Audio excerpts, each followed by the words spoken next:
Okay. So, previous క్లాస్‌కొచ్చేసరికి మనం ఈ power క్వెరీలో transformations గురించి డిస్కస్ చేస్తున్నాం కదా! సేమ్ ఇప్పుడు కూడా సో, ఇంకా ట్రాన్స్‌ఫర్మేషన్స్ మనకి చాలా ఉన్నాయి ఇక్కడ.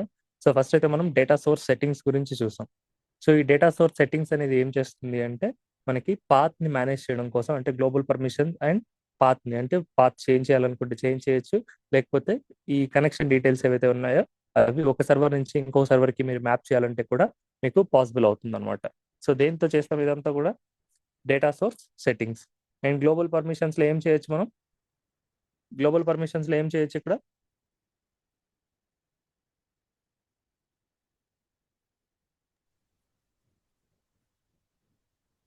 ఎందుకు ఈ ఆప్షన్ గ్లోబల్ పర్మిషన్స్‌లో మనకి? పాత్ చేంజ్ చేయొచ్చు అంటే చేంజ్ చేయొచ్చు. అథెంటికేషన్ కోసం అన్న.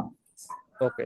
సో, ఇక్కడేంటంటే గ్లోబల్ పర్మిషన్స్‌లో అథెంటికేషన్‌ని మీరు చేంజ్ చేయాలి అనుకుంటే, ఇప్పుడు ఫర్ ఎగ్జాంపుల్ పాస్వర్డ్ అనేది చేంజ్ అయిందనుకోండి. సో, అప్పుడు మీరు కొత్త పాస్వర్డ్ ఎంటర్ చేయాలి.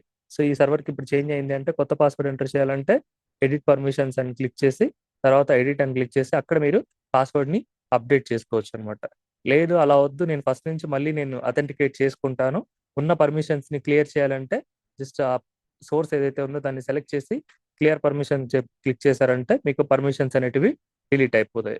అప్పుడు మీరు గెట్ డేటా గాని, లేదంటే న్యూ సోర్స్ నుంచి గాని డేటా తీసుకునేటప్పుడు మళ్ళీ మీకు అథెంటికేషన్ అనేది అంటే థర్డ్ స్టెప్ ఉన్నది కదా! ఐ మీన్ సెకండ్ స్టెప్‌లో. సో, మీకు అథెంటికేషన్ ఉంటది కదా! డీటెయిల్స్ ఎంటర్ చేయగానే ఆ స్టెప్ అనేది ఒకసారి మళ్ళీ వస్తుందనమాట. ఓకేనా? సో, మళ్ళీ పాస్వర్డ్ చేంజ్ అవ్వనంత వరకు ఏదైనా చేంజెస్ లేనంత వరకు ఇది సేమ్ పాస్వర్డే కన్సిడర్ చేస్తుంది. మళ్ళీ ఏదైనా చేంజెస్ చేయాలంటే మళ్ళీ డేటా సోర్స్ సెట్టింగ్స్‌కొచ్చి మీరు చేంజెస్ చేసుకోవాల్సి ఉంటుంది. సో, డేటా సోర్స్ సెట్టింగ్స్ తోటి మనం పాత్‌ని మేనేజ్ చేయొచ్చు. సోర్స్ పాత్‌ని అట్ ద సేమ్ టైమ్ పర్మిషన్స్‌ని కూడా గ్లోబల్ పర్మిషన్స్‌ని మేనేజ్ చేయొచ్చు. తర్వాత మనకి మేనేజ్ పారామీటర్స్ అని చెప్పేసి కొన్ని ఉన్నాయన్నమాట. ఏంటి ఈ పారామీటర్స్? సో, బేసిక్‌గా పారామీటర్స్ అంటే ఏంటంటే నథింగ్ బట్ వేరియబుల్స్. మీరు వేరే ప్రోగ్రామింగ్ లాంగ్వేజెస్‌లో చూసుంటారన్నమాట. సో, వేరియబుల్స్ అంటే ఏంటి? మీరు ఎవరైనా కూడా ఒక ఐడియా ఉంటది కదా! పైథాన్ గాని, లేకపోతే సి గాని. సో, ఇవి చూసినప్పుడు We మీకు can store the data and we can reuse it. So, exactly. So, మనకేంటంటే for example a equal to 10 అన్నాననుకోండి. అండ్ బి ఈక్వల్ టు 20 అన్నాననుకోండి. సో, ఏదో ఒక కాలిక్యులేషన్ ఉందనుకోండి. ఆ కాలిక్యులేషన్ ఏంటంటే a plus b plus a something లేకపోతే some multiplication with a.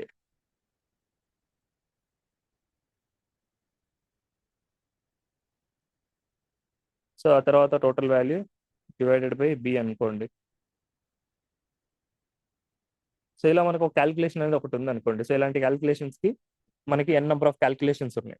So, అందులో మనం a value and b value use చేస్తున్నాం అనమాట. సో, ఈ సిట్యుయేషన్‌కొచ్చేసరికి నేను ఇలా a value plus b value కాకుండా డైరెక్ట్‌గా ఏ తీసుకున్నాను అని అనుకోండి. ఇక్కడ చూడండి తీసుకుంటాను డైరెక్ట్‌గా. ఏ వచ్చేసి మనకి 10, బి వచ్చేసి 20, మళ్ళీ 10 తర్వాత 20. ఓకేనా? సో, నెక్స్ట్ ఏంటంటే ఈ ఏ వాల్యూ అండ్ బి వాల్యూ అనేది చేంజ్ అయింది. ఏ వచ్చేసి మనకి సమ్ 30కొచ్చింది. తర్వాత బి అనేది సమ్ 40కొచ్చింది. అంటే ఇప్పుడు ఏంటంటే వాల్యూస్ 20కి ఐ మీన్ 10, 20కి బదులు ఈసారి 30, 40 తీసుకోవాలి. సో, ఇప్పుడు నేను a equal to 30, b equal to 40 అనేది తీసుకోవడం వల్ల ఇక్కడేమైనా మనం చేంజ్ చేయాల్సి ఉంటుందా? ఈ ఫార్ములా ఇలా తీసుకుంటే నేను ఏదైనా చేంజ్ చేయాల్సి ఉంటుందా దాంట్లో? అవసరం లేదు. బట్ ఇక్కడ అది ఈ ఇక్కడ ఫార్ములాలో చేంజ్ అయితే చేయాల్సిన ఏ వాల్యూ లేదు, చేంజ్ బి చేయాలి. లేదు. సో, ఇక్కడ చేంజ్ చేయాలి. సో, ఇలా మనం ఒక 5, 6 ప్లేసెస్ యూజ్ చేస్తాం. లేదంటే ఒక 15 ప్లేసెస్ యూజ్ చేస్తాం. అప్పుడు మనకు ఏం చేయాలి? ప్రతి చోటకెళ్ళేసి మాన్యువల్‌గా వీటన్నిటిని అప్డేట్ చేసుకుంటోవాలి. ఇక్కడ 10 ఉండే ప్లేసెస్‌లో 30 ఎక్కడైతే 10, 10 ఉందో 10 అంటే ఐ మీన్ ఏ కదా! సో, ఇక్కడొచ్చేసి మనకి 30 ఇక్కడ 30 అప్డేట్ చేయాలి. ఇక్కడ 20 ఉంది కదా! ఇక్కడ 40 ఇక్కడ 40 అనేది అప్డేట్ చేసుకుంటూ ఉండాలనమాట. సో, ఇక్కడ ఏంటంటే మనం హార్డ్ కోడ్ చేస్తున్నాం ఇక్కడ ఈ ప్లేసెస్‌లో. బట్ ఇక్కడ ఏం చేస్తున్నామంటే ఫార్ములానంతా కూడా మనం వేరియబుల్స్‌కి మ్యాప్ చేసుకునేసి సో, ఆ వేరియబుల్స్‌ని యూజ్ చేసుకుంటున్నాం. సో, ఎప్పుడైతే వేరియబుల్స్ వాల్యూస్ చేంజెస్ ఉంటాయో వాటిని క్రియేట్ చేసేటప్పుడు లేదంటే అవి స్టోర్ అయిన వాల్యూస్ ఉంటాయి కదా! వాటిని అప్డేట్ చేస్తే ఆ లాజిక్ అనేది వాటిల్లో ఉన్న వాల్యూస్‌ని బేస్ చేసుకొని అప్డేట్ అయిపోతుందనమాట. సో, వీటిల్లో ప్రతిసారి కూడా మీరు వచ్చి చేంజ్ చేయాల్సిన అవసరం లేదు. సో, ఇలాంటి సినారియోస్‌లో అంటే మనం ఒక వాల్యూని స్టోర్ చేసుకునేసి ఆ వాల్యూని రీయూజ్ చేసుకోవడం కోసం అని చెప్పేసి మనం వేరియబుల్స్ అనేది యూజ్ చేస్తామనమాట. సేమ్ అదే కాన్సెప్ట్ మనకిక్కడ పవర్ బిలో ఉంది. పవర్ క్వెరీలో సో, అదేంటంటే మేనేజ్ పారామీటర్స్. సో ఇక్కడ వీటిని పారామీటర్స్, క్వెరీ పారామీటర్స్ అని కూడా అంటారు. సో ఈ పారామీటర్స్ ఏంటంటే నథింగ్ బట్ వేరియబుల్స్ అనమాట. సో మనకి ఎలా అయితే వేరే ప్రోగ్రామింగ్ లాంగ్వేజెస్ లో వేరియబుల్స్ అని ఉంటారు, సేమ్ కాన్సెప్ట్, బట్ ఇక్కడ వాటిని ఏమంటారంటే పారామీటర్స్ అంటారు. ఓకేనా? సో ఈ పారామీటర్స్ ఎలా క్రియేట్ చేస్తారంటే మీరు ఇక్కడ మేనేజ్ పారామీటర్స్ కైనా వెళ్ళొచ్చు, లేదంటే న్యూ పారామీటర్స్ కైనా వెళ్ళొచ్చు. ఓకేనా? సో ఇక్కడ మనం ఎలాంటి పారామీటర్స్ అని ఇప్పుడు నేను A=10, B=20 అలా అసైన్ చేశాను కదా. సో ఇక్కడ మీరు పారామీటర్స్ అనేటివి క్రియేట్ చేయొచ్చు అనమాట. సో ఫస్ట్ వచ్చేసి న్యూ తీసుకుంటున్నాను. సో న్యూ వచ్చేసి పారామీటర్ 1. సో మీరు దీన్ని అప్డేట్ చేసుకోవచ్చు. పారామీటర్ 1 ఉంది కదా, దాని యొక్క నేమ్ ని ఇక్కడ చేంజ్ చేయొచ్చు అనమాట, ఏ అని చెప్పేసి. ఒకవేళ దానికి ఏదైనా డిస్క్రిప్షన్ పెట్టాలనుకుంటే పెట్టచ్చు, అంటే దేనికి రిలేటెడ్ ఏంటి ఇది అనేది. బట్ మామూలుగా అయితే అవసరం లేదు. తర్వాత టైప్, ఏ డేటా టైప్ అని చెప్పేసి దానికి స్పెసిఫై చేయాలి. ఇప్పుడు ఏంటంటే A=10 అలా తీసుకున్నాను కదా. సో 10 అనేది మనకి ఇంటీజర్ అక్కడ. అలా కాకుండా సమ్ కుమార్ అని చెప్పేసి ఒక నేమ్ తీసుకున్నాను అనుకోండి, అప్పుడు అది మనకి టెక్స్ట్ అవుతుంది. సేమ్ అదే ప్లేస్ లో మనకు డేట్ తీసుకున్నాం అనుకోండి, సో అదొక డేట్ ఫీల్డ్ అవుతుంది అప్పుడు. సో అలాగా మనకి ఏంటంటే ఏ డేటా టైప్ ఇది ఉండాలి అని చెప్పేసి ఇక్కడ మనం స్పెసిఫై చేయాలి. అంటే టెక్స్ట్ తీసుకుంటున్నామా, నంబర్ తీసుకుంటున్నామా, డేట్ తీసుకుంటున్నామా, లేకపోతే ట్రూ ఆర్ ఫాల్స్ తీసుకుంటున్నామా, ఆ ఇన్పుట్ ఏంటనేది ఇక్కడ మనం దాని యొక్క డేటా టైప్ ఏంటనేది స్పెసిఫై చేయాలన్నమాట. So most of the cases లో మనం ఇంటిజర్ ని కానీ మనకి డెసిమల్ నంబర్ కానీ ఇది ఉంటుంది కదా, సో నంబర్స్ ని కానీ లేదంటే టెక్స్ట్ వాల్యూస్ ని కానీ ఇది ఎక్కువగా తీసుకుంటాం అనమాట ఈ పారామీటర్స్ లో ఇక్కడ. ఓకేనా? సో ఫస్ట్ అయితే సమ్ డెసిమల్ నంబర్ అనేది తీసుకుందాం. So whole numbers, decimal numbers మీరు దీంట్లోనే ఇంక్లూడ్ చేసుకోవచ్చు ఇంక్వైరీ. ఓకే? సో వాల్యూని అసైన్ చేయాలంటే ఇక్కడ అసైన్ చేస్తాం సమ్ 10 అని చెప్పేసి. ఇంకొకటి క్రియేట్ చేయాలి పారామీటర్ అంటే సేమ్ ఇక్కడ ఉంది చూడండి, న్యూ, తర్వాత పారామీటర్ నేమ్ చేంజ్ చేయండి, తర్వాత దాని యొక్క డేటా టైప్ చేంజ్ చేయండి, ఆ తర్వాత దానికి ఒక వాల్యూని అసైన్ చేసుకోండి. సో ఇప్పుడు A=10 and B=20 2 parameters create చేశాను. సో ఆ 2 పారామీటర్స్ ఇక్కడ వచ్చాయి చూడండి, A=10, B=20 కరెంట్ వాల్యూ అని ఇక్కడ కనిపిస్తుంది కదా, ఇక్కడ వాటి యొక్క వాల్యూస్ అనేవి ఉంటాయి. సో మీరు అప్డేట్ చేయాలనుకుంటే ఇక్కడ చేసుకోవచ్చు.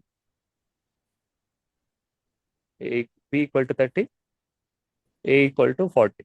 సో వాల్యూస్ ని ఇక్కడ అప్డేట్ చేసుకోవచ్చు. సో ఇక్కడ ఇందాక నేను క్రియేట్ చేశాను కదా, సో అలా క్రియేట్ చేసినట్టు A=30, B=40 ఇలా క్రియేట్ చేశాను కదా, సేమ్ అలాగే ఇక్కడ కూడా నేను క్రియేట్ చేశాను. ఎక్కడ క్రియేట్ చేశాను అంటే మేనేజ్ పారామీటర్స్ అని ఉంటుంది. సో మేనేజ్ పారామీటర్స్కి వెళ్ళేసి ఇక్కడ మీరు క్రియేట్ చేసుకోవచ్చు. న్యూ అనే ఆప్షన్ ఉంది కదా, లేదంటే అక్కడ డ్రాప్ డౌన్ లోనే న్యూ పారామీటర్ అని క్లిక్ చేస్తే డైరెక్ట్ గా మీకు క్రియేట్ చేసేదానికి, నేమ్ ఎడిట్ చేయడానికి ఆప్షన్ అనేది వస్తుంది అనమాట. New parameter. So parameter create చేయడానికి వచ్చింది కదా, సో ఇక్కడ సి అని పెడుతున్నాను నేను.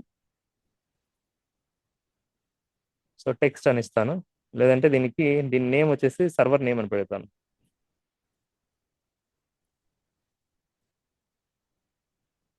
టెక్స్ట్ అని తీసుకుంటున్నా. సో దీన్ని ఏం చేస్తానంటే మన సర్వర్ నేమ్ ఉంది కదా, ఈ సర్వర్ నేమ్ అనేది దానికి ఇస్తాను. దీన్ని ఎలా యూజ్ చేసుకోవచ్చో చూద్దాం.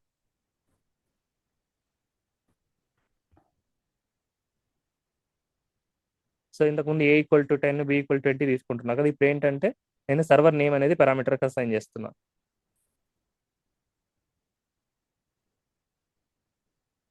కరెంట్ వాల్యూ ఇక్కడ అసైన్ చేస్తున్నా.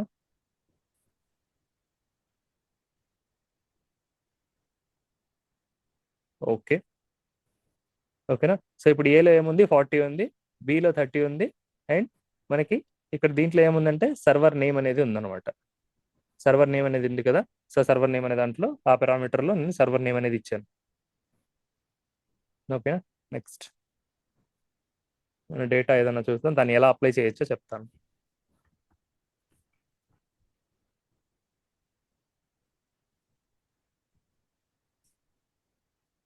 సో పారామీటర్స్ క్రియేట్ చేయడం వరకు క్లియర్ కదా. సో ఎలా మనం A=10, B=20 ఆర్ ఏదైనా సర్వర్ నేమ్ తీసుకుంటామో క్లియర్ కదా. అక్కడ ఏదైనా డౌట్ ఉందా? Yeah fine. ఓకే, ఇప్పుడు దాన్ని యూస్ చేయడం అనేది చూద్దాం, ఎలా యూస్ చేస్తారు అని చెప్పేసి. సో పారామీటర్స్ అయిపోయింది. నెక్స్ట్ వచ్చేసి మనకి సోర్స్ అని ఉంది కదా, ఈ సోర్స్ స్టెప్ లో మనం ఇక్కడ ఏం తీసుకుంటున్నాం, సర్వర్ నేమ్ అనేది మాన్యువల్ గా తీసుకుంటున్నాం కదా. సో ఈసారి నేను ఏం చేస్తానంటే, అంటే వన్స్ క్రియేట్ చేసిన తర్వాత మీరు ఏం చేద్దాం అనుకుంటున్నారంటే సర్వర్ నేమ్ ని ఒక పారామీటర్స్ కి అసైన్ చేద్దామని అనుకుంటున్నారు అనమాట. సో ఇంకొకసారి మామూలుగా డేటా సోర్స్ సెట్టింగ్స్లోకి వెళ్ళి మనం చేంజ్ చేస్తున్నాం కదా, ఈసారి నేను అలా చేంజ్ చేయాలనుకోవట్లేదు. ఒక చోట పారామీటర్ అనేది అప్డేట్ చేస్తే ఎక్కడెక్కడైతే ఆ సర్వర్కి టేబుల్స్ పాయింట్ అవుట్ అవుతున్నాయో అవన్నీ కూడా నేను ఆ పారామీటర్లో చేంజ్ చేసిన వాల్యూకి ఆ సర్వర్ నేమ్కి అప్డేట్ అవ్వాలి అని చెప్పేసి. సో ఇది ఇంకొక అప్రోచ్ అనమాట. అంటే ప్రీవియస్గా మనం డేటా సోర్స్ సెట్టింగ్స్ యూస్ చేసి మొత్తం ఆ పాత్ని చేంజ్ చేసేవాళ్ళం, లేదంటే ఆ సర్వర్ డీటెయిల్స్ని చేంజ్ చేసేవాళ్ళం. ఇప్పుడు మనం ఏం చేస్తున్నామంటే with the help of parameters అనమాట. సో ఆ సర్వర్ నేమ్ని నేను పారామీటర్స్ యూస్ చేసుకునేసి ఈ పారామీటర్ ఒక చోట అప్డేట్ చేస్తే ఎక్కడెక్కడైతే ఆ సర్వర్ నేమ్ యూస్ చేస్తున్నామో అంతటా కూడా అది అప్డేట్ అయిపోయేటట్టు నేను ప్లాన్ చేస్తున్నాను అనమాట. సో ఫస్ట్ అయితే సర్వర్ నేమ్ తోటి టెక్స్ట్ డేటా టైప్గా తీసుకొని దానిలో సర్వర్ నేమ్ అయితే ఇచ్చేసాను. సో ఇప్పుడు నేను ఏం చేస్తున్నానంటే ప్రతి టేబుల్కి ఎక్కడైతే మనకి ఆ సోర్స్ స్టెప్ని యూస్ చేస్తున్నామో, ఐ మీన్ ఆ సోర్స్ నుంచి డేటా తీసుకుంటున్నామో దాని యొక్క సోర్స్ అనేది క్లిక్ చేస్తే, అంటే ఈ గేర్ సింబల్ ఉంది కదా, దీన్ని క్లిక్ చేస్తే మీకు ఇలా పాపప్ అనేది వస్తుంది అనమాట. అంటే దాని యొక్క డీటెయిల్స్, కనెక్షన్ డీటెయిల్స్ అనేవి వస్తాయి. ఇప్పుడు నేను ఏం చేస్తానంటే ఈ సర్వర్ నేమ్ దగ్గర ఇక్కడ మనకి టెక్స్ట్ అని ఉంది కదా, టెక్స్ట్ అని ఇచ్చి డైరెక్ట్ గా మనకి ఈ సర్వర్ నేమ్ అనేది ఇవ్వచ్చు. అంటే ఏం చేస్తున్నా, మాన్యువల్ గా హార్డ్ కోడ్ చేస్తున్నాను అనమాట. ఈసారి నేను హార్డ్ కోడ్ చేయాలని అనుకోవట్లేదు. సో నేను ఏం చేద్దాం అనుకుంటున్నానంటే పారామీటర్ వాల్యూని ఇద్దాం అనుకుంటున్నా. పారామీటర్ అని ఇచ్చేసి తర్వాత సర్వర్ నేమ్ అనేది ఉంది కదా, ఆ సర్వర్ నేమ్ అనే పారామీటర్ ఇది సెలెక్ట్ చేస్తున్నాను అనమాట. ఇప్పుడు ఏమవుతుందంటే ఈ సర్వర్ నేమ్ లో దీంట్లో ఏదైతే ఉందో అది ఇక్కడ అప్డేట్ అయిపోతుంది. అప్డేట్ అయిపోయింది. సో ఏం ఇది చేస్తాను, పారామీటర్ క్రియేట్ చేస్తేనే వస్తుందా? ఇక్కడ క్రియేట్ చేస్తేనే అక్కడ వస్తుంది, క్రియేట్ చేయకపోతే అక్కడ రాదు కదా. ఓకే.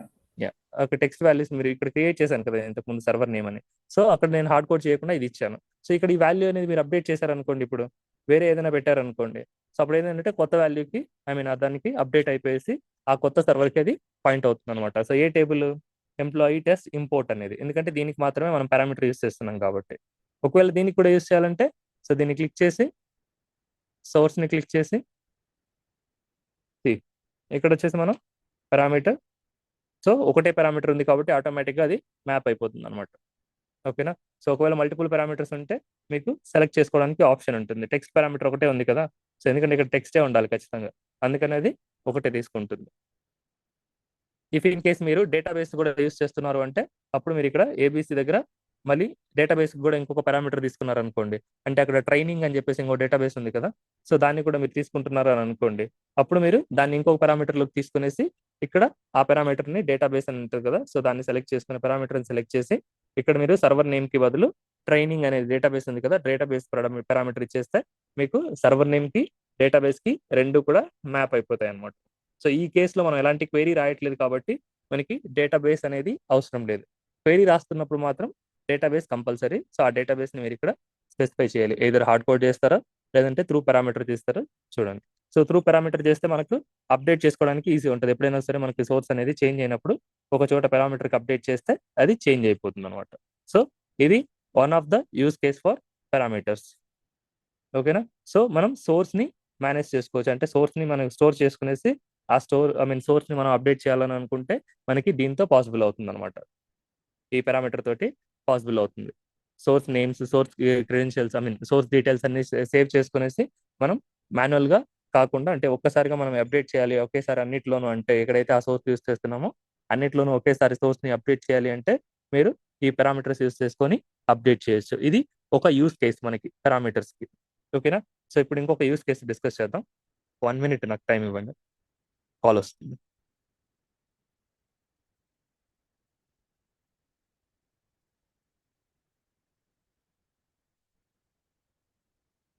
సో మనం ఈ పారామీటర్స్ యూస్ చేసుకునేసి ఫస్ట్ థింగ్ ఏంటంటే సోర్స్ డీటెయిల్స్ని మేనేజ్ చేసుకోవచ్చు. సో హార్డ్ కోడ్ చేయకుండా, ఆ హార్డ్ కోడ్ చేసిన తర్వాత అయినా సరే వాటిని పారామీటర్స్కి అప్డేట్ చేస్తే మీరు పారామీటర్స్కి ఎప్పుడైనా వాల్యూ చేంజ్ చేస్తే ఆ వాల్యూ అనేది మొత్తం సోర్సెస్ ఎక్కడైతే యూస్ చేస్తున్నామో ఆ సోర్స్ని ఎక్కడెక్కడైతే యూస్ చేస్తున్నామో ఆ ప్లేసెస్ అంతా కూడా ఆ పారామీటర్కి అప్డేట్ అయిపోతుంది అనమాట.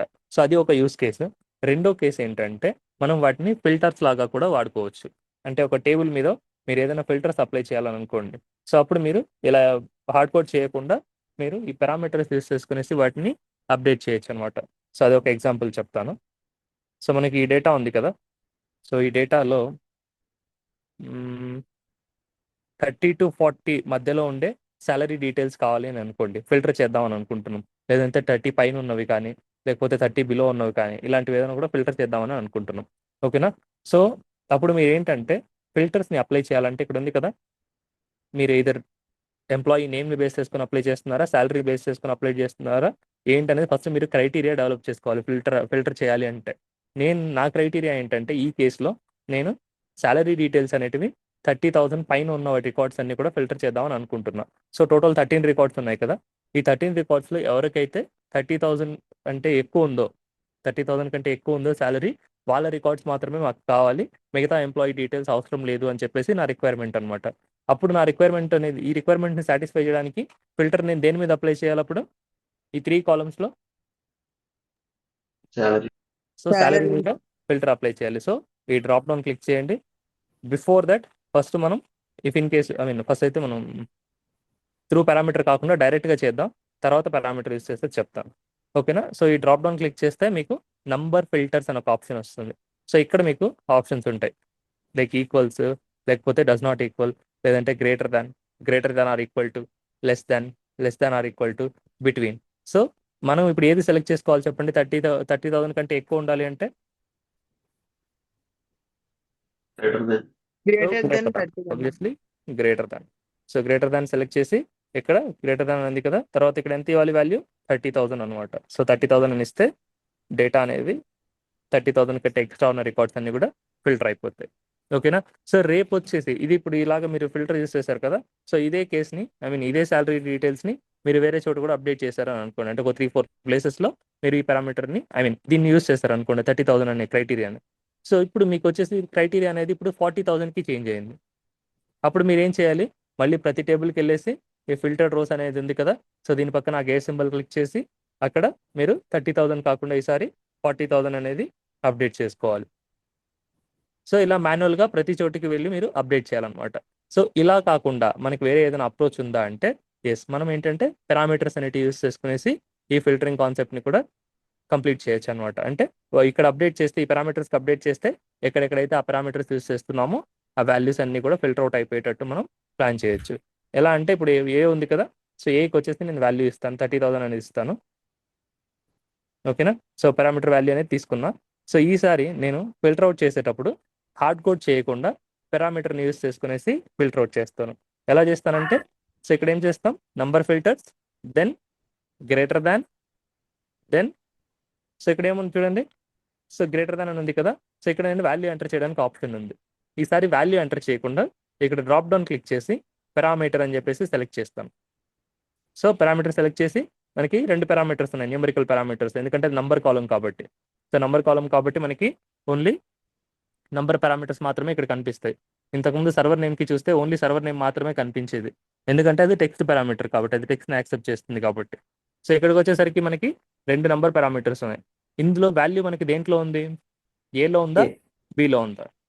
సో ఏలో ఉంది కాబట్టి ఏని సెలెక్ట్ చేస్తాం అండ్ ఓకే. సి మనకి ఫిల్టర్స్ లాగా అప్లై అయిపోయింది, పారామీటర్ అనేది ఫిల్టర్ లాగా అప్లై అయిపోయింది. ఇప్పుడు నేను వాల్యూ అనేది 40,000కి చేంజ్ చేస్తాను. సో ఇక్కడ అప్డేట్ చేస్తాను.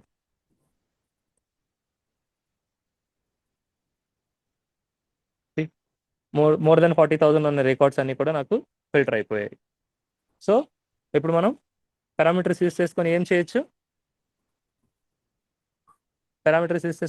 ఇప్పుడు మనం సోర్స్ మేనేజ్ చేయొచ్చు, ఫిల్టర్స్ సోర్స్ని మేనేజ్ చేయొచ్చు అండ్ ఫిల్టర్స్ని కూడా మేనేజ్ చేయొచ్చు అనమాట. అంటే ఫిల్టర్స్ లాగా కూడా మనం ఈ పారామీటర్స్ అనేటివి అప్లై చేసుకోవచ్చు.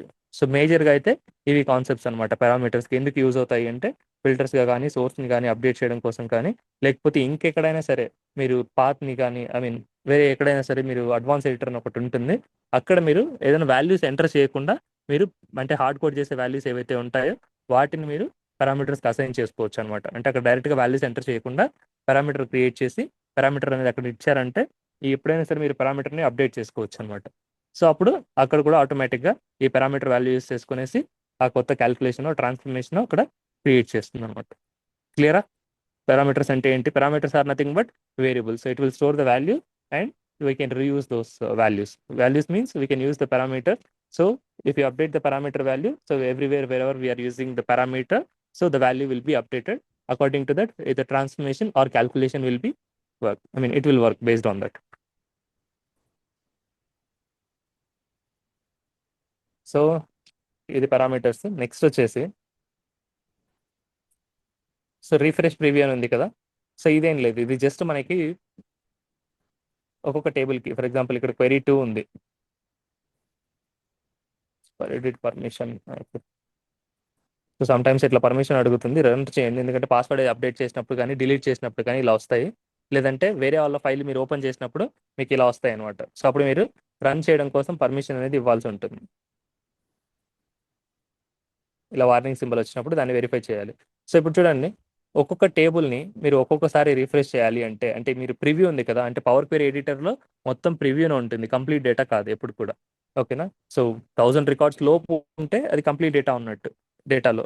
లేదు మనకి 1000 రికార్డ్స్ కంటే ఎక్కువ ఉంటే కూడా మనకి ఇక్కడ ఓన్లీ 1000 రికార్డ్స్ మాత్రమే లోడ్ అవుతుంది. సో ప్రివ్యూ మాత్రమే లోడ్ అవుతుంది, అది గుర్తుపెట్టుకోండి.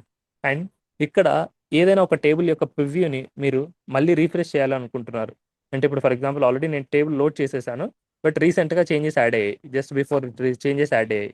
సో నేను యాడ్ అయిన చేంజెస్ తోటి నేను దీన్ని ఆ ప్రివ్యూ అనేది చూడాలనుకుంటున్నా. అప్పుడు ఏం చేస్తానంటే రిఫ్రెష్ ప్రివ్యూకి వెళ్ళి సో రిఫ్రెష్ ప్రివ్యూ అని క్లిక్ చేస్తాను. సో అప్పుడు అది ఏం చేస్తుందంటే మళ్ళీ సోర్స్కి కనెక్ట్ అయ్యేసి అక్కడి నుంచి డేటాని లోడ్ చేసుకొని ప్రివ్యూ అనేది మనకి ఇక్కడ చూపిస్తుంది అనమాట. ఫుల్ డేటా లోడ్ చేయదు ఇక్కడ, ఓన్లీ ప్రివ్యూ డేటా అంటే టాప్ 1000 రికార్డ్స్ని మాత్రమే లోడ్ చేస్తుంది, అది గుర్తుపెట్టుకోండి. ఓకేనా. ఒకవేళ అన్నిటికీ రీఫ్రెష్ చేయాలంటే అన్ని టేబుల్స్కి రీఫ్రెష్ ఆల్ అనమాట. సో ఇప్పుడు అన్ని టేబుల్స్కి కూడా సోర్స్కి కనెక్ట్ అయ్యేసి అప్డేటెడ్ డేటా అంటే అప్డేటెడ్ ప్రివ్యూ డేటా అనేది కాపీ చేసుకొని ఇక్కడ చూపిస్తుంది. ఇది పవర్ క్వెరీ ఎడిటర్కి మాత్రమే. ఒకవేళ కంప్లీట్ టేబుల్ని రీఫ్రెష్ చేయాలంటే మీరు అది డెస్క్టాప్లోనే చేయాల్సి ఉంటుంది. ఎక్కడ చేస్తామంటే డెస్క్టాప్లోనే. సర్వీస్లో చేసేది ఓన్లీ ప్రివ్యూ మాత్రమే. సో డెస్క్టాప్లో మళ్ళీ మనకి ఆప్షన్స్ ఉన్నాయి రీఫ్రెష్కి. సో ఇక్కడ చూడండి, రీఫ్రెష్ అని ఉంది కదా, ఇది క్లిక్ చేస్తే మొత్తం మనం తీసుకున్న అన్ని టేబుల్స్ కూడా రిఫ్రెష్ అయిపోతాయి అనమాట. అలా కాకుండా మనకి ఏదైనా ఇండివిజువల్గా ఒక్కొక్క టేబుల్ని రీఫ్రెష్ చేసే ఆప్షన్ ఉందా అంటే ఉంది. ఆ టేబుల్ని రైట్ క్లిక్ ఇచ్చి మనకు రీఫ్రెష్ అనే ఆప్షన్ ఉంటుంది. 1 సెకండ్, ఇది రావట్లేదు, ఇక్కడ చూపిస్తాను. చూడండి, రీఫ్రెష్ డేటా అని ఉంది కదా. సో ఈ రీఫ్రెష్ డేటా అనే ఆప్షన్ని క్లిక్ చేస్తే మీకు స్పెసిఫిక్గా ఆ ఒక్క టేబులే రిఫ్రెష్ అవుతుంది అనమాట. ఓకేనా. సో అలా మీరు ఇండివిజువల్గా టేబుల్స్ని రీఫ్రెష్ చేసుకోవచ్చు. లేదు మొత్తం టేబుల్స్ అన్నీ కూడా రీఫ్రెష్ చేయాలి అంటే మనకి ఇక్కడ రీఫ్రెష్ అనే ఆప్షన్ ఉంది కదా, దీన్ని క్లిక్ చేస్తే ఆల్మోస్ట్ అన్ని టేబుల్స్ కూడా, అక్కడ ఉన్న టేబుల్స్ అన్నీ కూడా రీఫ్రెష్ అయిపోతాయి. రీఫ్రెష్ నథింగ్ బట్ ఉన్న డేటాని డిలీట్ చేసి సోర్స్ నుంచి మళ్ళీ డేటాని కాపీ చేసుకుంటుంది, గుర్తుపెట్టుకోండి. రీఫ్రెష్ అనేది ఎలా అవుతుంది అంటే, ఈవెన్ దో సేమ్ డేటా ఉన్నా సరే, ఒక 10 ఎంప్లాయీ డీటెయిల్స్ నేను లోడ్ చేశాను అనుకోండి, సో సోర్స్లో ఎలాంటి చేంజెస్ లేవు, కానీ నేను రీఫ్రెష్ అనేది ఇక్కడ ట్రిగ్గర్ చేశాను. సో అయినా కూడా ఏం చేస్తుందంటే ఇక్కడున్న ఆ 10 ఎంప్లాయీ డీటెయిల్స్ని డిలీట్ చేసి ఆ టేబుల్లో మళ్ళీ సోర్స్కి వెళ్ళి, అంటే ఈ ఎస్క్యూఎల్ సర్వర్ నుంచి తీసుకున్నాం కాబట్టి ఎస్క్యూఎల్ సర్వర్కి వెళ్ళి ఇక్కడ నుంచి మళ్ళీ ఆ డేటా ఏదైతే ఉందో అక్కడ ఆ డేటాని కాపీ చేసుకుంటుంది అనమాట, గుర్తుపెట్టుకోండి. రీఫ్రెష్ అన్న ప్రతిసారి ఉన్న డేటా డిలీట్ చేసి మళ్ళీ సోర్స్లో ఏదైతే డేటా ఉందో, అది సేమ్ డేటా కావచ్చు వేరే డేటా కావచ్చు, ఆ టేబుల్లో మన లాజిక్ ప్రకారం ఏ డేటా అయితే ఉందో ఆ డేటాని కాపీ చేసుకుంటుంది. అది మనకి రీఫ్రెష్ అంటే. ఓకేనా. పవర్ క్వెరీ ఎడిటర్లో రీఫ్రెష్ అని అంటే అది జస్ట్ ప్రివ్యూని మాత్రమే లోడ్ చేస్తుంది, ఆ పర్టికులర్ టేబుల్కి ప్రివ్యూని మాత్రమే లోడ్ చేస్తుంది. Preview nothing but top 1000 records.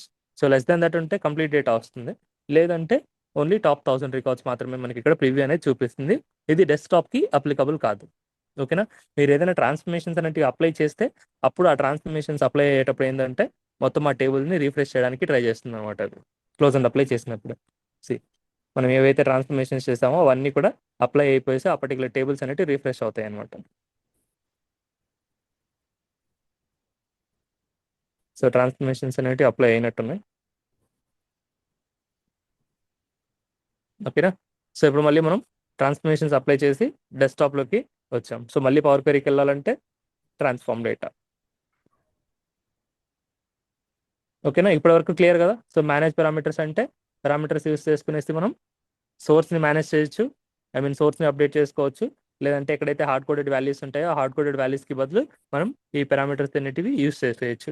ఇంకొకటి మనం ఫిల్టర్స్ లాగా కూడా ఈ పారామీటర్స్ని యూస్ చేసుకోవచ్చు. ఫిల్టర్స్ని అప్డేట్ చేయాలంటే కూడా మీరు యూస్ చేసుకోవచ్చు ఇక్కడ. సో అక్కడ మీకు ఏంటంటే రేంజ్ ఉంటుంది, బిట్వీన్ అని ఉంది కదా ఇందాక చూసినప్పుడు.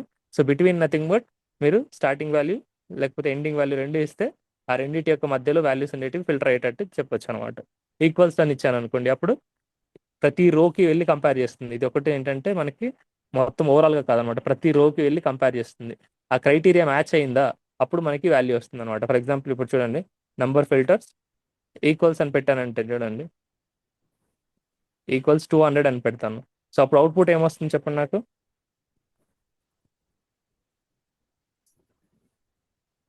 ఈక్వల్స్ 200 పెట్టి మాత్రం 200 ఎక్కడైతే యూనిట్ సోల్డ్ 200 కి equal ప్రతి అయ్యి రోకి మాత్రమే వెళ్ళి, డిస్ప్లే అవుతుంది.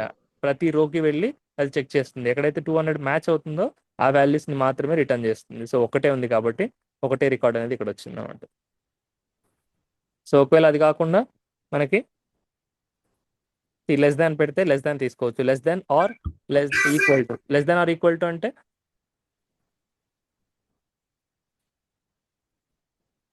చెప్పండి, less than or equal to అంటే ఇప్పుడు 200 పెడతాను, ఇప్పుడు ఏమొస్తుంది 200 లోపల మాత్రం డిస్ప్లే అవుతుంది. ఇప్పుడు 200 ఇంక్లూడెడా కాదా? ఇంక్లూడెడ్. ఎగ్జాక్ట్. సో 200 అనేది ఇంక్లూడెడ్, అది గుర్తుపెట్టుకోండి. సో బిట్వీన్ అని పెడితే రెండు ఆప్షన్స్ ఉంటాయి మనకి, మినిమం వాల్యూ మ్యాక్సిమం వాల్యూ ఇవ్వడానికి. See greater than or equal to less than or equal to. So వీటిని మీరు అప్డేట్ చేసుకోవచ్చు, ఓన్లీ లెస్ దాన్ కావాలన్నా లేకపోతే ఓన్లీ గ్రేటర్ దాన్ కావాలన్నా ఏంటనేది మీరు అప్డేట్ చేసుకోవచ్చు. ఇక్కడ వాల్యూస్ని కానీ పారామీటర్స్ కానీ పాస్ చేసుకోవచ్చు మనం. సో ఇవి వచ్చేసి మనకి నంబర్ ఫిల్టర్స్. సేమ్ ఇలాగే మీకు డేట్ ఫిల్టర్స్ కూడా ఉంటాయి, మీరు డేట్ని కూడా అప్డేట్ చేసుకోవచ్చు, బేస్డ్ ఆన్ డేట్ కూడా మీరు ఫిల్టర్ చేసుకోవచ్చు అనమాట. ఇక్కడ అంటే సోర్స్ నుంచి వచ్చిన డేటాని డెస్క్టాప్లోకి పాస్ అయ్యే ముందరే ఈ క్రైటీరియాస్ని స్పెసిఫై చేసినప్పుడు ఈ క్రైటీరియాస్ అనేటివి టేబుల్ మొత్తం మీద అప్లికబుల్ అయ్యి ఆ క్రైటీరియా ఏవైతే సాటిస్ఫై చేస్తున్నాయో ఆ డేటాని మాత్రమే మనకి డెస్క్టాప్లోకి అల్లో చేస్తుంది అనమాట. సో డెస్క్టాప్లోకి ఏ డేటా అయితే వస్తుందో దాన్ని బేస్ చేసుకొని మనం విజువల్స్ అనేటివి, ఆ చార్ట్స్ అనేటివి క్రియేట్ చేస్తాం. ఓకేనా. సో ఇక్కడ మనం ప్రివ్యూ డేటా మీద ఈ లాజిక్ అప్లై చేసినా కూడా డెస్క్టాప్లోకి వచ్చేసరికి ఆ లాజిక్ అనేది మొత్తం డేటా మీద అప్లికబుల్ అవుతుంది, మనం అప్లై చేసి కానీ లేదంటే క్లోజ్ అండ్ అప్లై చేసినప్పుడు కానీ. సో డేట్ ఫిల్టర్స్ కూడా మీరు చూడండి ఇక్కడ ఉంటాయి. డేట్ ఫిల్టర్స్ ఇక్కడ చాలా ఉన్నాయి, ఆఫ్టర్ కానీ బిఫోర్ కానీ. ఆఫ్టర్ అంటే మీరు స్పెసిఫై చేసిన డేట్ తర్వాత ఉండేటివి, బిఫోర్ అంటే స్పెసిఫై చేసిన డేట్ కంటే బిఫోర్ ఉన్నవి, ఈక్వల్స్ అంటే ఏదైతే స్పెసిఫై చేస్తామో ఆ డేట్కి. తర్వాత ఇన్ ద నెక్స్ట్ అంటే సో ఇప్పుడు ప్రజెంట్ బేస్ చేసుకుని in the next 1 year, next 1 month, next week ఇలా. So in the previous week, previous month, previous year ఇలాంటిది, ప్రీవియస్ 10 years ఇట్లా. సో ఇవన్నీ అర్లియెస్ట్, లేటెస్ట్ అంటే ఫస్ట్ది కానీ లేకపోతే లాస్ట్ది కానీ, ఇవి ఈజ్ నాట్ అర్లియెస్ట్ అంటే లాస్ట్ది కాకుండా లేదంటే ఫస్ట్ది కాకుండా, తర్వాత ఇయర్. సో మీరు ఏదైనా స్పెసిఫై చేయాలనుకుంటే ఇలా డిఫరెంట్ ఆప్షన్స్ ఉంటాయి అనమాట మనకి, డేట్ని బేస్ చేసుకొని కూడా ఫిల్టర్ చేసుకోవడానికి. ఓకేనా. సో ఎండ్ యూజర్స్కి ఫిల్టరింగ్ ఆప్షన్స్ ఇవ్వడానికి అది డెస్క్టాప్లో ఇస్తాం, కానీ సోర్స్ నుంచి వచ్చే డేటా మనకి అవసరం లేనిది డైరెక్ట్గా రిమూవ్ చేయాలంటే పవర్ క్వెరీ ఎడిటర్లోనే మనం ఫిల్టర్స్ అనేటివి అప్లై చేసుకోవచ్చు. అంటే ఆ డేటాతో నేను ఎలాంటి విజువల్స్ వేయను, డేటాతో ఎలాంటి నంబర్స్ చూపించను, నాకు అది అవసరమే లేదు. అంటే లాస్ట్ 10 years డేటా ఉందనుకోండి, లాస్ట్ 10 yearsలో మనకి కావాల్సింది యూజర్ అడుగుతున్నది లాస్ట్ 3 years డేటా మాత్రమే. అలాంటప్పుడు మనకి లాస్ట్ 7 years ఇంకా దాని బిఫోర్ ఉన్న 7 years అవసరం లేదు కదా. సో ఆ డేటాని మనం ఇక్కడే ఫిల్టర్ అవుట్ చేస్తాం. కానీ కొన్నిసార్లు యూజర్ ఏం అడుగుతాడంటే, నాకు లాస్ట్ ఇయర్ డేటా లేకపోతే లాస్ట్ బిఫోర్ ఇయర్ డేటా నేను చేంజ్ చేసుకొని ఫిల్టర్ చేసుకునేటట్టు నాకు ఆప్షన్స్ కావాలి అని అడుగుతాడు. సో ఆప్షన్స్ కావాలి అంటే అతనికి లాస్ట్ ఇయర్ డేటా కావాలి, లాస్ట్ ఇయర్ బిఫోర్ డేటాను కూడా కావాలి.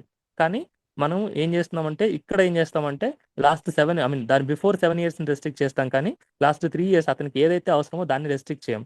సో ఆ డేటా మొత్తాన్ని, లాస్ట్ 3 years డేటా మొత్తాన్ని తీసుకొని దాని మీద అతనికి ఆప్షన్స్ అనేది ప్రొవైడ్ చేస్తాం అనమాట. అంటే డేటా అనేది 3 years డేటా కావాలి, ఆ 3 years డేటాలో అతను ఫిల్టరింగ్ క్యాపబిలిటీ అనేది అడుగుతున్నాడు అనమాట, అతనికి నచ్చినట్టు ఫిల్టర్ చేసుకోవడం కోసం.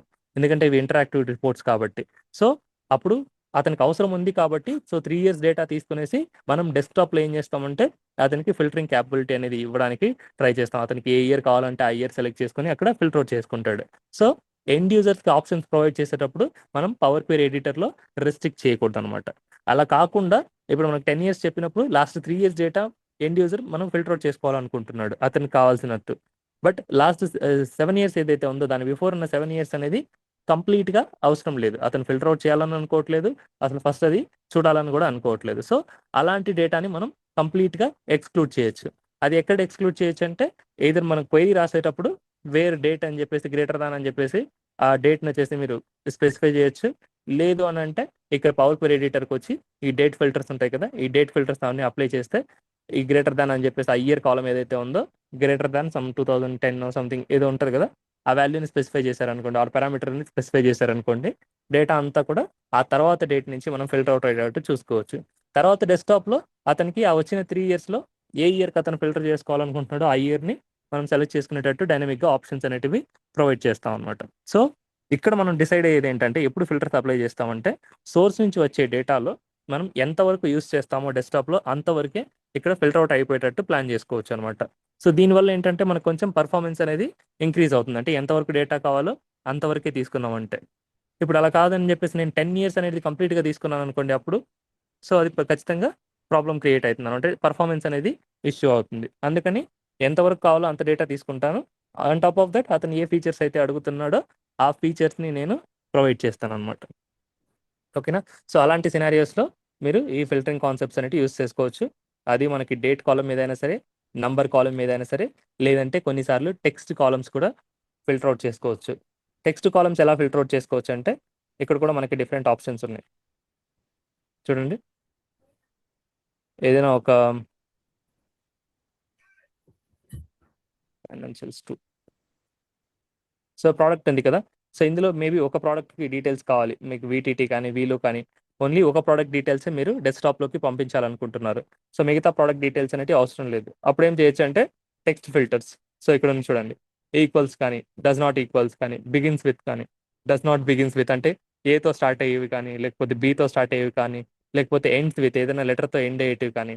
సో ఇలాంటివి ఏదైనా మీకు కావాలనుకుంటే ఇక్కడ సెలెక్ట్ చేసుకోవచ్చు. డస్ నాట్ ఎండ్స్ విత్, లేదంటే కంటైన్స్ అంటే ఈ వర్డ్ ఉండే ప్రోడక్ట్స్ అన్నీ ఉండాలి, మిగతా అన్ని ఉండకూడదు. లేకపోతే డస్ నాట్ కంటైన్ అంటే ఈ వర్డ్ ఉండే ప్రోడక్ట్స్ కాకుండా మిగతా అన్ని కావాలి. సో ఇలా మీరు క్రైటీరియాస్ అనేది స్పెసిఫై చేయొచ్చు అనమాట. ఇప్పుడు నేను ఈక్వల్స్ పెట్టి వీటీటీ పెడితే ఏమొస్తుంది అవుట్పుట్? ఏమొస్తుంది అవుట్పుట్?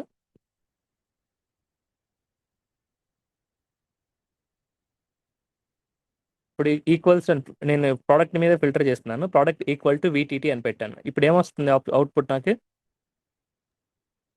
వీటితో రిజల్ట్స్ డిస్ప్లే.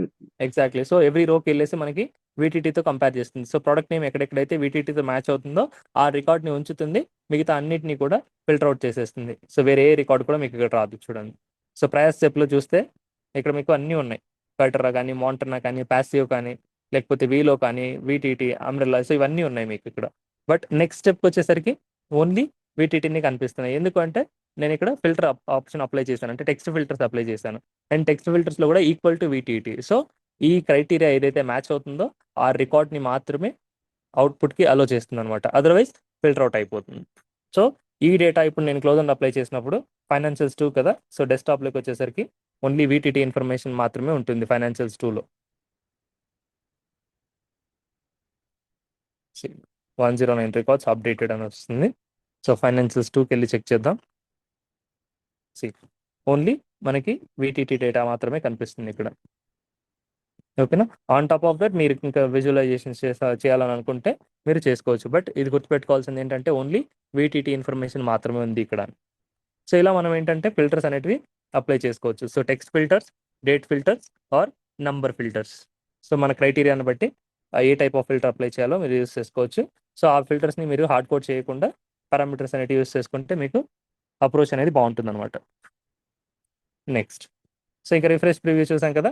సో ఇది వచ్చేసి సింగిల్ టేబుల్ని రిఫ్రెష్ చేయాలంటే, ప్రివ్యూని రీలోడ్ చేయాలంటే మీరు రిఫ్రెష్ ప్రివ్యూ యూస్ చేసుకోవచ్చు. లేదు అన్ని టేబుల్స్కి కూడా మీరు ఈ ప్రివ్యూ అనేది లోడ్ చేయాలనుకుంటే రిఫ్రెష్ ఆల్ అనే ఆప్షన్ని యూస్ చేసుకోవచ్చు. ఓకేనా. నెక్స్ట్ వచ్చేసి మనకి ప్రాపర్టీస్ అనమాట. ప్రాపర్టీస్. సో ఇక్కడ కూడా మీకు ప్రాపర్టీస్ అనేది ఉంది కదా, దీన్ని క్లిక్ చేసినా సరే ఒకే ఆప్షన్స్ ఓపెన్ అవుతాయి. సో ఈ ఆప్షన్స్ వచ్చాయి కదా, క్యాన్సిల్ చేస్తున్నా. ఇక్కడ క్లిక్ చేద్దాం.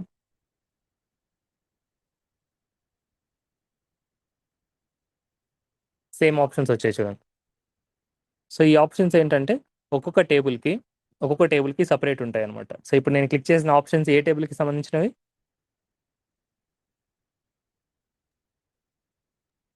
ఫైనాన్షియల్స్. ఆబ్వియస్లీ ఫైనాన్షియల్స్ అనమాట. సో ఇప్పుడు ఇంకొక టేబుల్ తీసుకుంటాను. సో ఇప్పుడు క్లిక్ చేసిన ఆప్షన్స్ దేనికి సంబంధించినవి? Employee test. Employee test import అనమాట. సో దానికి సంబంధించిన ఇది ప్రాపర్టీస్ అనమాట ఇవి. సో వీటి వల్ల యూజ్ ఏంటి? సో వీటి వల్ల యూజ్ ఏంటంటే first thing properties.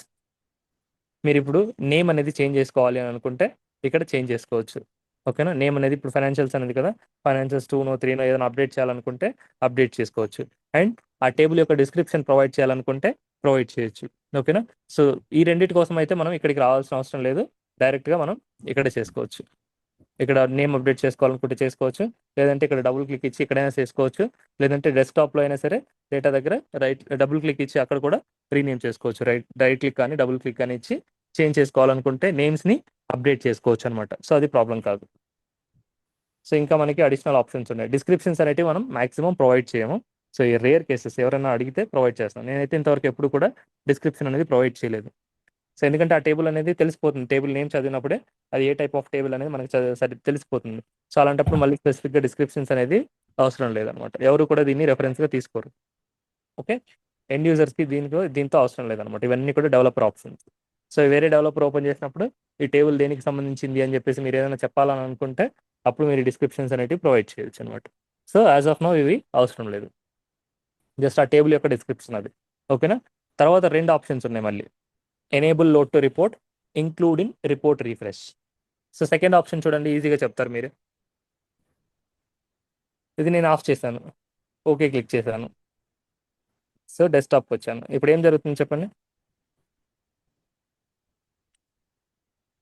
Including report refresh అని చెప్పాను. సో ఇప్పుడు నేను రీఫ్రెష్ క్లిక్ చేస్తాను.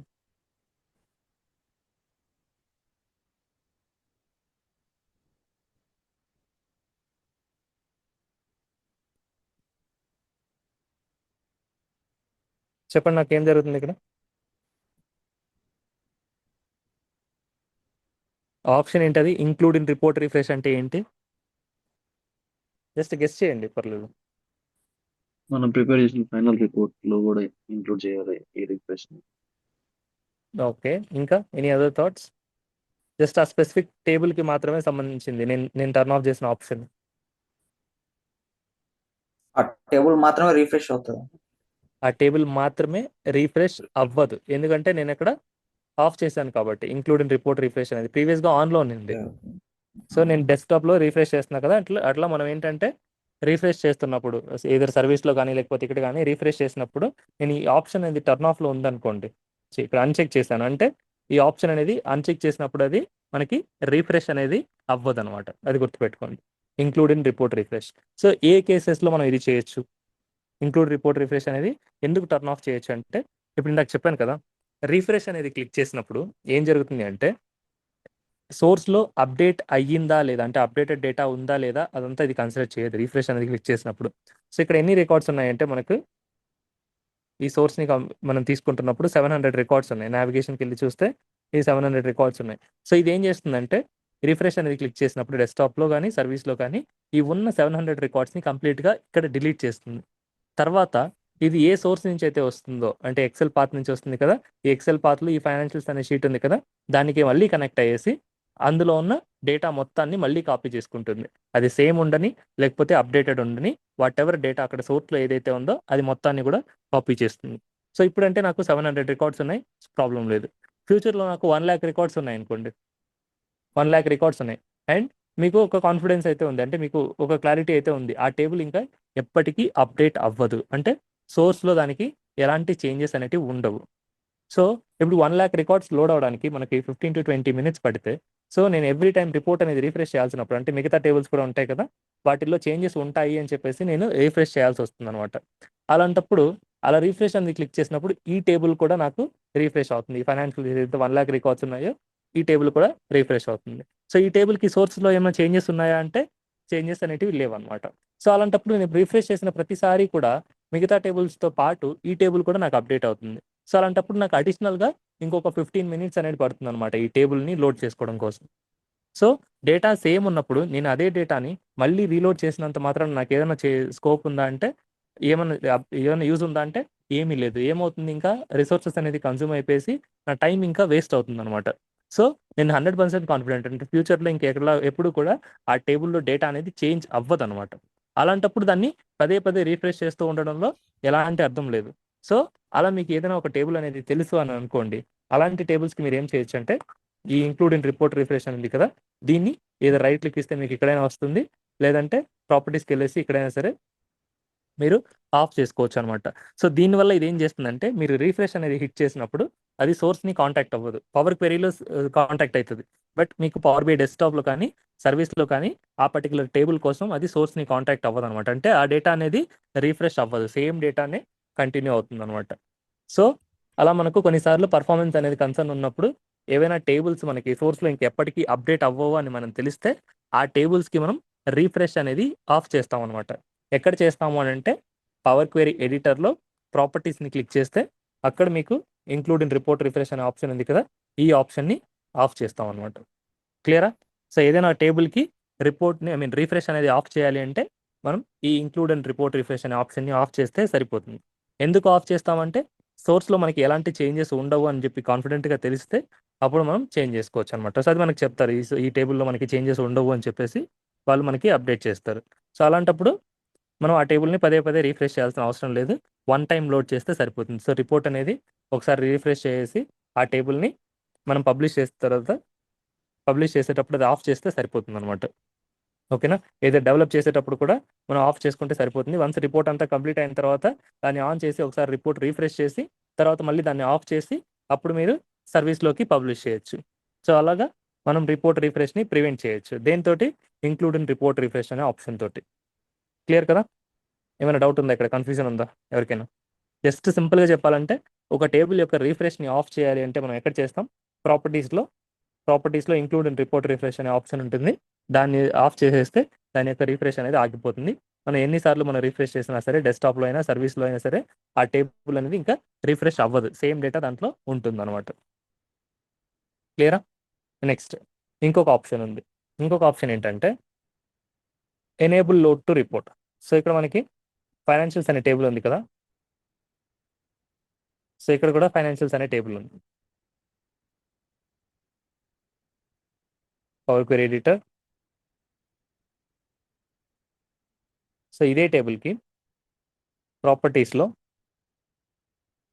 ఎనేబుల్ లోడ్ టు రిపోర్ట్ అనేది ఆఫ్ చేస్తున్నాం.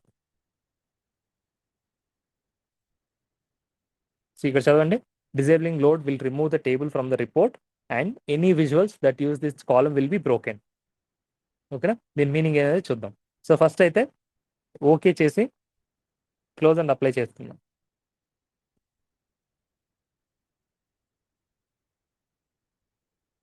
సో డెస్క్టాప్లోకి వచ్చాం.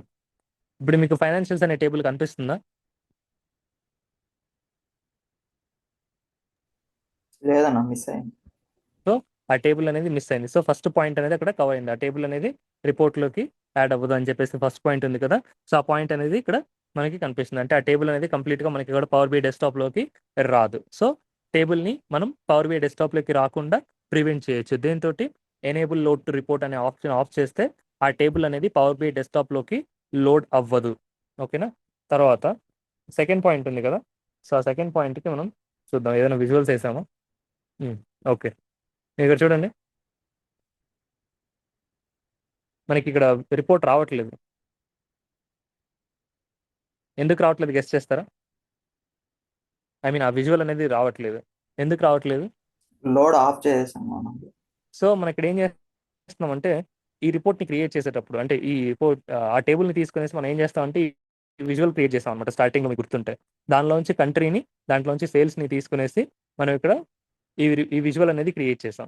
సో ఆ ఫైనాన్షియల్ టేబుల్ని ఇప్పుడు మనం పవర్ క్వెరీ నుంచి పవర్ బై డెస్క్టాప్లోకి రాకుండా ఆపడం వల్ల ఇప్పుడు మనకు అక్కడ యూస్ చేసుకున్న కాలమ్స్ ఏవి కనిపించకుండా ఇక్కడ బ్రేక్ అయినట్టు మనకి ఇక్కడ చూపిస్తుంది అనమాట.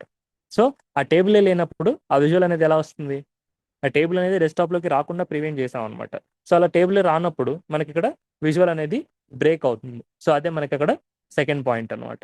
సో అందుకనే మనం ఆ టేబుల్ని యూస్ చేయట్లేదు, ప్రజెంట్ సిచ్యువేషన్లో ఆ టేబుల్ని యూస్ చేయట్లేదు, లేదంటే ఫ్యూచర్లో మళ్ళీ మనం యూస్ చేస్తాము అని అనుకుంటే ప్రజెంట్ ఇప్పుడు అవసరం లేదు కాబట్టి ఆ టేబుల్ లోడ్ అవ్వకుండా కానీ లేకపోతే ఆ టేబుల్ అనేది డెస్క్టాప్లోకి రాకుండా మనం పవర్ క్వెరీలోంచి ప్రివెంట్ చేయొచ్చు అనమాట. సో ఎక్కడ చేస్తాం అది? ఎక్కడికి వెళ్ళాలి? ఎనేబుల్ లోడ్ రిపోర్ట్ అనేది ఆన్ చేయాలంటే properties. So properties, next so enable load to report present అయితే ఆఫ్లో ఉంది. సో ఇప్పుడు నార్మల్గా ఉన్న టేబుల్స్కి ఆఫ్ చేసిన రిపోర్ట్స్కి డిఫరెన్స్ అనేది ఎలా ఫైండ్ అవుట్ చేయొచ్చు చూడండి. ఏదైనా డిఫరెన్స్ అబ్జర్వ్ చేస్తున్నారా నార్మల్ టేబుల్స్కి లేకపోతే ఈ ఇన్యాక్టివ్ టేబుల్కి? I mean enable load to report off చేసిన దానికి ఏదైనా డిఫరెన్స్ కనిపిస్తుందా? ఫాంట్ చేంజ్ అయింది. ఫాంట్ ఇటాలిక్ ఫార్మాట్లోకి కన్వర్ట్ అయింది చూడండి ఫాంట్ అనేది. సో నార్మల్ ఫైనాన్షియల్స్ అనేది ఇక్కడ ఉంది కదా, దీన్ని అబ్జర్వ్ చేయండి, దీన్ని అబ్జర్వ్ చేయండి. సో ఈ ఫాంట్ టైప్ని బేస్ చేసుకునేసి ఇది ఇటాలిక్ ఫార్మాట్లోకి వచ్చింది కదా.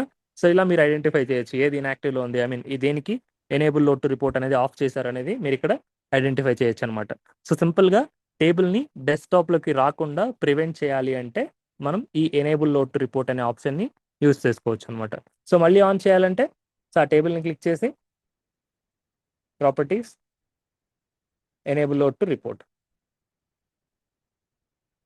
ఓకే, నెక్స్ట్ రైట్ క్లిక్ ఇస్తే ఇక్కడ కూడా వస్తుంది అనమాట ఎనేబుల్ లోడ్ అనేది, కానీ ఇంక్లూడ్ ఇన్ రిపోర్ట్ రిఫ్రెష్ ఇక్కడ కూడా మీకు వస్తాయి ఆప్షన్స్.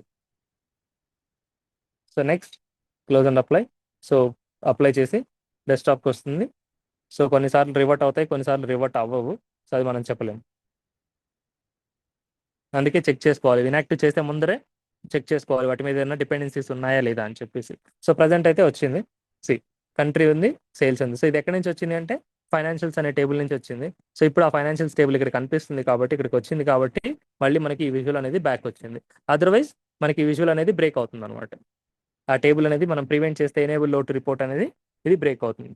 సో ఎలాంటప్పుడు యూస్ చేస్తాము అంటే కొన్నిసార్లు టేబుల్స్ అనేవి తీసుకుంటాం కదా, ఆ టేబుల్స్ని ప్రజెంట్ సిచ్యువేషన్లో యూస్ చేసి ఉండవు అనమాట. అంటే మనకి డెస్క్టాప్లో వాటిని యూస్ చేయట్లేదు, మేబీ ఫ్యూచర్లో మనం ఆ టేబుల్స్ని యూస్ చేసే ఛాన్స్ ఉందన్నమాట. సో అలాంటప్పుడు ప్రజెంట్ మీరు వాటిని రీఫ్రెష్ చేసిన ప్రతిసారి రీఫ్రెష్ అవడమో లేకపోతే మనకి ఇక్కడ ఎక్కువ క్లమ్జీ అవడమో ఇలాంటి సిచ్యువేషన్స్ ఉంటాయి కదా, అలాంటప్పుడు మనం ఏం చేస్తామంటే ఆ టేబుల్స్ని ప్రివెంట్ చేయొచ్చు అనమాట. ఆ టేబుల్స్ని డెస్క్టాప్లోకి రాకుండా ఆపేయచ్చు. ఇంకొక సినారియో ఏంటంటే మనం ఆ టేబుల్స్ని యూస్ చేసుకునేసి ఏవైతే టేబుల్స్ ఉన్నాయో ఏదో అపెండ్ చేసి మొత్తం ఒక 5-6 టేబుల్స్ ఉన్నాయనుకోండి, 5-6 టేబుల్స్ నుంచి డేటా అంతా కూడా ఒకే టేబుల్కి అపెండ్ చేస్తాం. ఫర్ ఎగ్జాంపుల్ ఇక్కడ ఫైనాన్షియల్స్ అనేవి ఉన్నాయనుకోండి, 1 2 3 4 అని, ఇవన్నీ కూడా సేమ్ స్ట్రక్చర్లో ఉన్నాయి కాబట్టి ఈ డేటా మొత్తాన్ని అపెండ్ చేసి నేను ఫైనాన్షియల్స్లో పెట్టాలని అనుకుంటున్నాను. సో ఇప్పుడు అనుకోండి జస్ట్ కాపీ చేసి మొత్తం ఐ మీన్ ఈ డేటా అంతటిని కూడా ఇక్కడ పెట్టేశాను.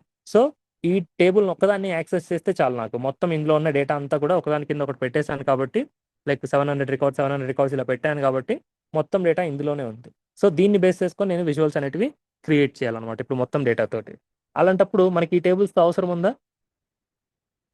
సో ఒకే టేబుల్లోకి డేటా తెచ్చుకున్నప్పుడు ఆ ఒకే టేబుల్ని బేస్ చేసుకునేసి మనం రిపోర్ట్స్ అనేవి క్రియేట్ చేస్తున్నప్పుడు సో ఈ టేబుల్స్ తోటి మనకి ఏమైనా అవసరం ఉందా డెస్క్టాప్లో అయితే?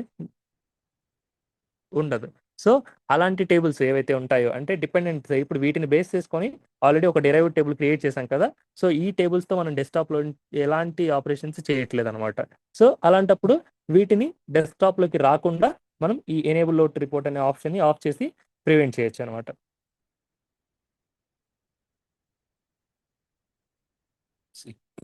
సో ఇవేంటంటే వీటిని బేస్ చేసుకుని ఆల్రెడీ ఒక డెరైవ్ టేబుల్ క్రియేట్ చేశాం కాబట్టి సో ఆ డెరైవ్ టేబుల్ అనేది అప్డేట్ అయింది. సో ఈ టేబుల్స్ మనకి డెస్క్టాప్లో యూస్ చేయట్లేదు కాబట్టి అవసరం లేదు. వీటిని బేస్ చేసుకుని ఆల్రెడీ డెరైవ్ టేబుల్ ఉంది, ఆ డెరైవ్ టేబుల్ని యూస్ చేస్తున్నాం కాబట్టి అక్కడ ఒక కన్ఫ్యూజన్ అనేది క్రియేట్ చేయకుండా నేను ఆ టేబుల్ని రాకుండా ఇక్కడికి ప్రివెంట్ చేస్తున్నాను అనమాట. 2 3 4ని రాకుండా ఇక్కడ ప్రివెంట్ చేస్తున్నాను, ఓన్లీ ఫైనాన్షియల్స్ అనేది ఉంది. సో ఇలాంటి కేసెస్లో కూడా మనం ఈ ఎనేబుల్ లోడ్ టు రిపోర్ట్ అనే ఆప్షన్ని యూస్ చేస్తాం. ఓకేనా? ఏమైనా డౌట్ ఉందా ఇప్పటిదాకా? జస్ట్ ఏం లేదు, ఒక టేబుల్ని పవర్ క్వెరీ నుంచి డెస్క్టాప్లోకి రాకుండా ఆపాలి అంటే మనం ఎనేబుల్ లోడ్ టు రిపోర్ట్ అనేది ఆఫ్ చేయాలి. లేదు ఒక టేబుల్ అనేది కంప్లీట్గా రీఫ్రెష్ అనేది ఆపేయాలి అంటే ఇంక్లూడ్ రిపోర్ట్ రిఫ్రెష్ అనేది ఆఫ్ చేస్తాం అనమాట. సో అవి ఎక్కడ చేస్తామంటే ప్రాపర్టీస్లో ఆ టేబుల్ని సెలెక్ట్ చేసుకొని ప్రాపర్టీస్లో ఇక్కడ అప్డేట్ చేస్తాం. అది గుర్తుపెట్టుకోండి, లేదంటే ఇక్కడైనా సరే మీరు సెలెక్ట్ చేసుకునేసి అప్డేట్ చేయొచ్చు. క్లియర్? సో ఈరోజుకైతే ఇది చాలు. సో రేపటి నుంచి ఇది కంటిన్యూ చేద్దాం. అడ్వాన్స్ ఎడిటర్ ఉంటుంది కదా, అడ్వాన్స్ ఎడిటర్ తర్వాత మేనేజ్ ఈ ఆప్షన్స్ అన్ని కూడా చూద్దాం. సో ఒక్కొక్కటి కూడా మీకు చాలా ఉంటాయి అనమాట ఇంటర్నల్గా. సో మీకు అందుకే యూస్ కేసెస్ కూడా చెప్తున్నాను ఒకేసారి ఎక్కడ ఎలా యూస్ చేస్తాము అని చెప్పి. ఏదైనా పారామీటర్స్కి కానీ పారామీటర్స్ అయితే ఫిల్టర్స్, సోర్స్ డీటెయిల్స్ ఇలా, లేదంటే హార్డ్ కోడ్ చేసే వాల్యూస్ దగ్గర. తర్వాత ఈ ప్రాపర్టీస్ అంటే ఆ టేబుల్ని రాకుండా ఆఫ్ చేయాలి అని అనుకుంటే, లేదంటే ఆ టేబుల్ని ఆల్రెడీ డెరైవ్ చేసి ఉంటాం కదా, డెరైవ్ టేబుల్స్ మాత్రమే సరిపోతాయి. సో డిపెండెంట్ టేబుల్స్ మనకి అంటే ప్రీవియస్ టేబుల్స్ అవసరం లేదని అనుకుంటే వాటిని కూడా మనం ఆఫ్ చేసుకోవచ్చు అనమాట. సో అక్కడ క్లమ్సీనెస్ అనేది అవాయిడ్ చేయడం కోసం ఇలాంటి కేసెస్లో వాటిని వాడతాం అనమాట. Okay, fine then. సో ఏమైనా డౌట్స్ ఉంటే అడగండి, లేదంటే ఆఫ్ చేస్తాం. I mean you can disconnect.